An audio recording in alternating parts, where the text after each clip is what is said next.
Bismillahirrahmanirrahim. Assalamualaikum warahmatullahi wabarakatuh. Oke teman-teman, pada video ini saya akan coba bagi cara melakukan uji normalitas pada data penelitian. Sebagai contoh, di sini saya punya dua data, yaitu dari hasil belajar dan juga keterampilan kolaborasi dari kelas eksperimen dan juga kelas kontrol. Misal satu ini adalah kelas eksperimen, kemudian yang ke bawah dua ini kelas kontrol gitu ya. Sebenarnya untuk data awal mungkin supaya lebih lanjut gitu ya, biar cepat, jadi saya langsung aja dibuatkan seperti ini. Nah, yang pertama teman-teman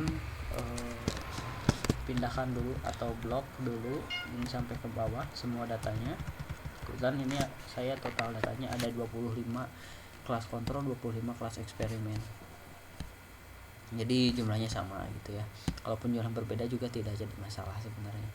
Nah, yang pertama teman-teman ini pastikan data tadi terlopir, mungkin diketik manual juga bisa. Sebelum lebih halaman klik dulu.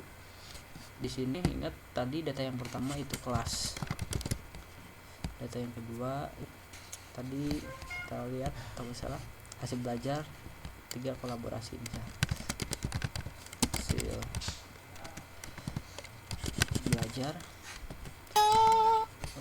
maaf ini ada kesalahannya, jadi tidak boleh ada saya jasa HB ini kolaborasi. Untuk desimal karena tidak ada 0,0 di datanya juga, langsung aja tulis 2, yang tadi desimal 2 dibuat 0. Kemudian untuk label ini misal kelas, di sini hasil belajar, kemudian selanjutnya ini kolaborasi. Nah, perlu diketahui oleh teman-teman, untuk di bagian atas perlu tambahkan value ya, buat pembeda. Pertama klik ulangi. Nah, ini kan ada non values, klik tik 3, nanti akan muncul tabel seperti ini. Klik 1, kasih label misal 1 eksperimen, kemudian 2 kontrol. Oke. Nah, kemudian untuk bagian ada bagian measure. Di sini karena kelas ini ininya nominal, jadi nominal. Kemudian untuk hasil belajar scale, kemudian untuk kolaborasi juga scale. Oke. Nah, kemudian kalau sudah demikian kita kembali ke view. Nanti dapat view akan terlihat ya, tadi nama-namanya ada kelas, hasil belajar, dan kolaborasi. Sekali lagi tadi ingat, satu ini adalah kelas eksperimen, sedangkan 2 jadi dibuat ke bawah gitu ya, secara jalur ke bawah. Nah, caranya untuk uji normalitas, klik analyze, kemudian klik descriptive statistik, kemudian klik explore. Nah, tunggu saat. Nah, di sini ada kotak ya, ada tampilan seperti ini. Untuk kelas ini masukin ke factor list ini karena tadi sebagai pembeda gitu ya. Kemudian untuk hasil belajar ini masuk ke dependent list, untuk kolaborasi masuk ke dependent list. Kemudian klik plot, kemudian klik normality with test. Nah, ini nanti akan terlihatkan hasil uji normalitas dari data ini. Nah, kemudian untuk mengetahui homogenitas sebenarnya bisa aja sekalian dengan klik power estimation, nanti akan muncul gitu ya tabel untuk uji normalitas. Terus setelah ini klik OK, continue. Setelah continue, udah tinggal klik OK aja. Kita tunggu beberapa saat karena normalitas ini banyak cenderung lebih lama lainnya. Kalau datanya sudah muncul, nanti tinggal diinterpretasikan. Perlu diingat, untuk uji normalitas maupun homogenitas itu nilai signifikansinya baru di atas 0,05.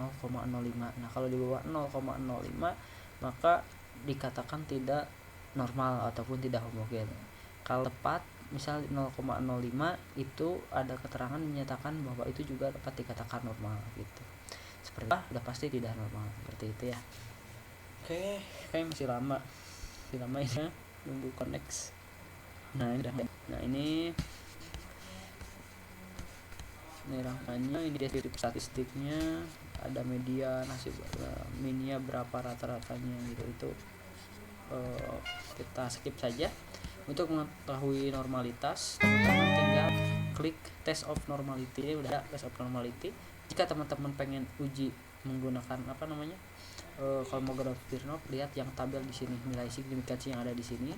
Sedangkan kalau pengen melihat yang Shapiro-Wilk, lihat yang di sebelah sini gitu. Dan untuk kolmogramfnya datanya jumlah banyak gitu ya, lebih dari 30 atau berapa gitu ya. Nanti teman-teman bisa cari tahu lagi. Kalau dalam jumlah sedikit cuma 10, 20 ataupun di bawah 20 itu pakainya Shapiro-Wilk.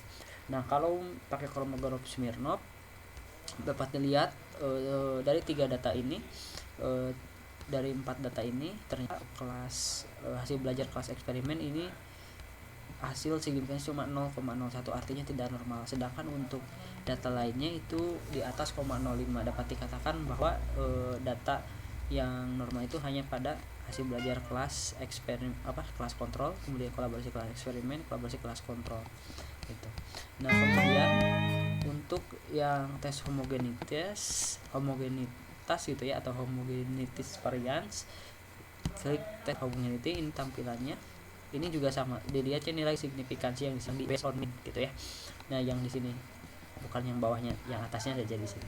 Artinya kalau dia di atas 0,05 katakan homogen, kalau di bawah berarti itu tidak homogen. Maka ini mempengaruhi nanti ke uji analisis datanya gitu ya, berarti uji parametrik atau enggak gitu, karena kan prasyarat parametrik itu harus data normal dan homogen.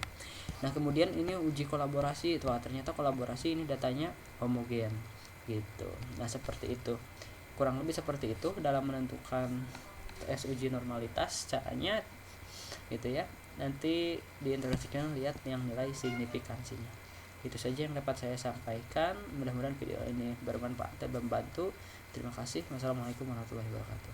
Oh ya, untuk data di sini saya hanya sebagai contoh saja gitu ya, hanya beberapa gitu, bukan data penelitian yang sebenarnya. Itu saja. Terima kasih. Wassalamualaikum warahmatullahi wabarakatuh.